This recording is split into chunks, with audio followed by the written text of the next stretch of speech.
സലാം പറയുന്നതിന്റെ വേറൊരു മഹത്വം എന്താന്ന് വെച്ചാൽ, അവലാ അദുല്ലുക്കും അലാ ശൈഇൻ ഇദാ ഫഅൽതുമൂഹു തഹബ്ബതും.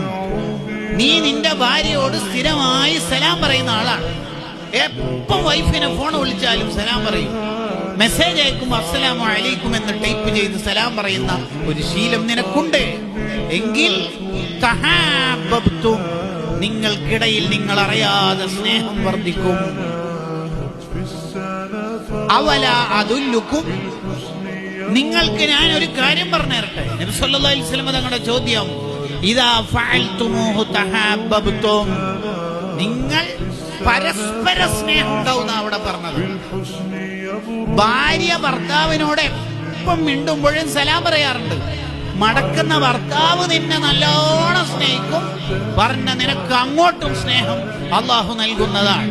അള്ളാഹു നമ്മുടെ ഹൃദയത്തിൽ പരസ്പരം നല്ല സ്നേഹം നൽകുമാറാവട്ടെ. അപ്പൊ ഒരാളോട് ദേഷ്യം ഇല്ലാതിരിക്കാൻ, അയാൾക്ക് നമ്മളോട് ഇങ്ങോട്ട് സ്നേഹം വരാൻ അസ്സലാമു അലൈക്കും പറഞ്ഞാൽ മതി. അപ്പൊ നാട്ടുകാരെല്ലാവരും പരസ്പരം കണ്ടാൽ സലാം പറയുന്ന ശീലം ഉണ്ടാവണം. ഇസ്ലാം എന്ന് പറഞ്ഞാൽ സലാം സമാധാനത്തിന്റെ മതമാണ്.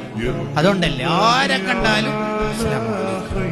ഹഖുൽ മുസ്ലിമി അലൽ മുസ്ലിം, മുസ്ലിമീങ്ങൾ തമ്മിൽ കണ്ടുമുട്ടിയാൽ സലാം പറയാം.